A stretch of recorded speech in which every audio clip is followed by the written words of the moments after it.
24 August 2025 ମସିହା ରବିବାର। ଆଜି ଶନି ବକ୍ରି ହେବାକୁ ଯାଉଛନ୍ତି। ବକ୍ରି ହେବା ଦ୍ୱାରା 5ଟି ରାଶି ବ୍ୟକ୍ତି ବିଶେଷ ମାନଙ୍କର ଅତ୍ୟନ୍ତ ଖରାପ ସମୟ ଆସିଥାଏ। ଅଶୁଭ ଫଳ ମଧ୍ୟ ପ୍ରଦାନ କରିଥାନ୍ତି ଶନି। ସେଥିରୁ କିପରି ଆପଣ ବଞ୍ଚିତ ପାଇପାରିବେ? ଆପଣ ପ୍ରତି ଶନିବାର ଦିନ ଆପଣ ଶନି ମନ୍ଦିରରେ ଦୀପଟିଏ ପ୍ରଦାନ କରନ୍ତୁ। କୌଣସି ଗରିବ ଲୋକଙ୍କୁ ଆପଣ କଳା ବିରି 8ଟି ଏବଂ କିଛି ଦକ୍ଷିଣା ଦାନ କରିଦିଅନ୍ତୁ। କେଉଁ ରାଶିର ବ୍ୟକ୍ତି ବିଶେଷ? ମେଷ ରାଶି, ମୀନ ରାଶି, ସିଂହ ରାଶି, କୁମ୍ଭ ରାଶି ଏବଂ ଧନୁ ରାଶି, ଏ 5ଟି ରାଶିର ବ୍ୟକ୍ତି ବିଶେଷ ମାନେ ସତର୍କ ରୁହନ୍ତୁ।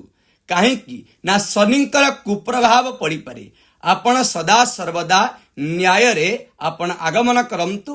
ଭଗବାନଙ୍କୁ ବିଶ୍ୱାସ କରନ୍ତୁ, ପୂଜାର୍ଚ୍ଚନା କରନ୍ତୁ, ଶୁଭ ଫଳ ପାଇପାରିବେ। ରହୁଛି। ନମସ୍କାର। ଜୟ ଜଗନ୍ନାଥ। ଜୟ ମା କାଳୀ।